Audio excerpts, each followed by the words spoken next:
Hi there, it's Richard Little from Your Land Partner. A bit of a hesitation on the video today. Sorry about that. It's me trying to get grips with two lots of different IT at the same time. So what are we going to talk about today? We're on 57 out of 100 videos, and yes, we're still in the planning series, and today might seem a little bit boring to some of you, but we're going to just sort of be talking about validation, publicizing, and the consultation sort of aspects. So once you've got your application prepared, so all the relevant drawings, all the relevant surveys, all the words that go in and around the drawings, the things that pull it together, planning statements, etc., design and access statements, different sorts of terminology depending on who you are and what your experience is and what you require for different applications. So you can imagine, really, those of you that are into developments, the amount of paperwork that's involved at this stage. So the key here is to make sure you've got everything and you forward it to the relevant planning authority with appropriate fees, etc., in order that they do their tick box, make sure everything is there so that they can validate the application and make it live.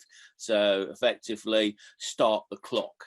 Yeah, and as we've previously said, it does depend on the type, size, and location sometimes of an application as to how long it is. You know, the published numbers of 8 weeks, 13 weeks, etc., depending on the type size of scheme. You know, will they be met? Don't know, but they are targets. So that clock doesn't start until the validation is actually completed. Now, some authorities will find any reason to throw it back for further information. Sometimes they'll send it back for information that you've already sent them. Now, as to why they do that, well, don't know. Sometimes it's to sort of just push it further down the line because they're busy, etc., etc. Doesn't really matter. Ultimately, you want to make sure that whoever is submitting your application is clear on all of the paperwork that's required. One of the things that you should get out of the pre-application process is a list of everything that you should be supplying.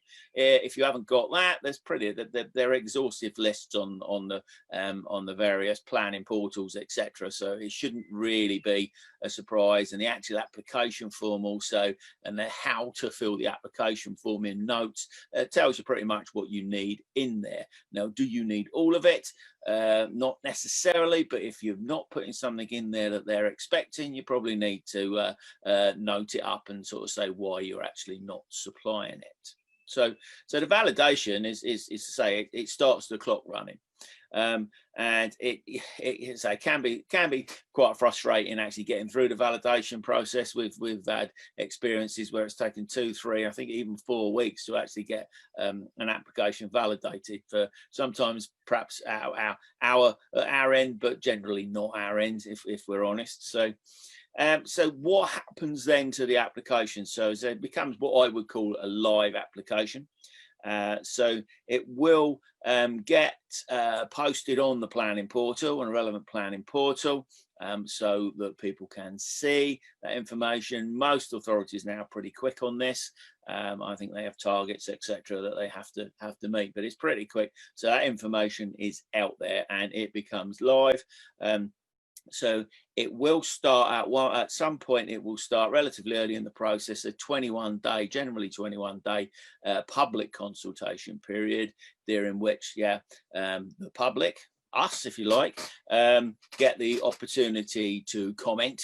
Those comments, those of you who haven't had any experience, those comments are not limited to planning matters. There's all sorts of funny things that get said.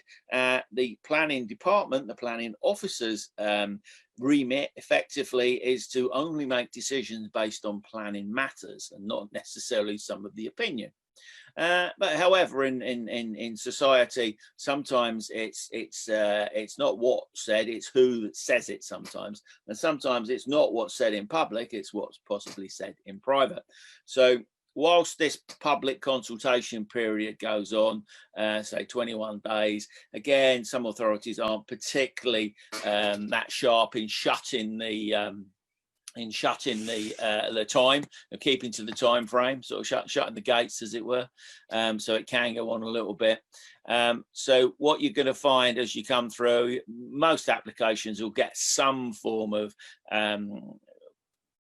remark, shall we say. They'll get something, they'll get some feedback from the general public, and most of the feedback that you get, most of the comments you get is negative. That's to be expected. Don't worry about it.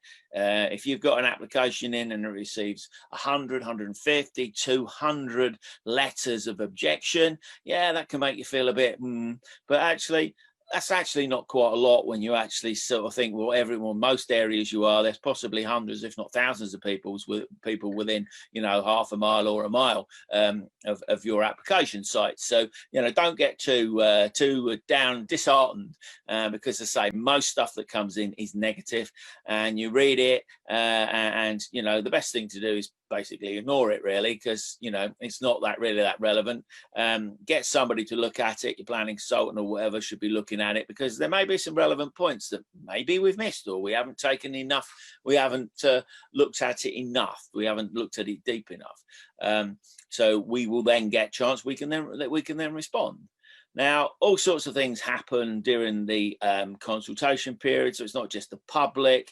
The application is opened up to all sorts of consultees, like highways, environment, various departments in and out of the council. The local authorities, the area authorities, utilities, etc., etc. So depending on, say, the scale of the application as to how many consultees there are, as you can imagine, some of that stuff takes a while to come back in. So the issue here is and I think I'm going to do an additional video tomorrow on some of the stuff that you can be doing whilst this is happening, because this is not a period of time to sit back and wait. Most people seem to do that, but I think I've just decided, actually going to do a video tomorrow on lobbying and things like that, and the proactive things that you can do whilst the planning is actually in place. Yeah, the application is live. Sorry. Yeah. So eventually, the period of consultation, the public consultation, as I say, generally 21 days, it finishes. Other consultees stuff comes back in. Some of this stuff is put, say, fairly swiftly on the planning portal, and then what you will get is you will get an officer's report. Now, it depends on how the decision is being made. For now, I will just talk about if it's going to committee.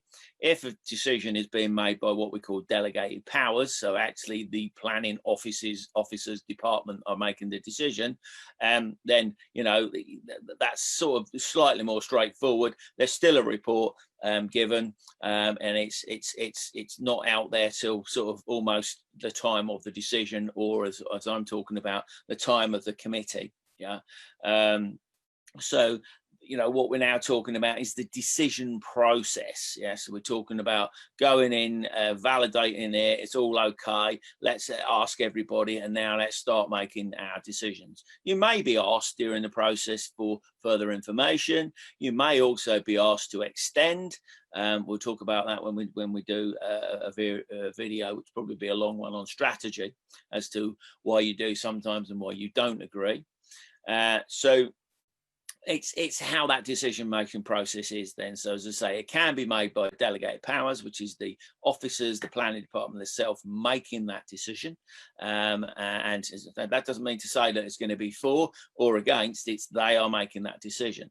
You still have the right to appeal if it's refused. The much more sort of fun ones, if you like, is when it goes to planning committee. So basically, your case is put to the planning committee largely by the planning officer. You will get representation time, generally a couple of minutes or so, as will third party. Now, we've been in where there's only one third party representation, which is fairly normal. We've also been in them when anybody wants to speak can speak. and you know, especially if you've got quite a lot of objections. So you might get quite a good attendance at the planning committee meeting as well. As I say, most people that turn up will be against you, but just to say, bear in mind, we've had, I don't know, 50, 60-ish people probably objectors at a planning meeting last year.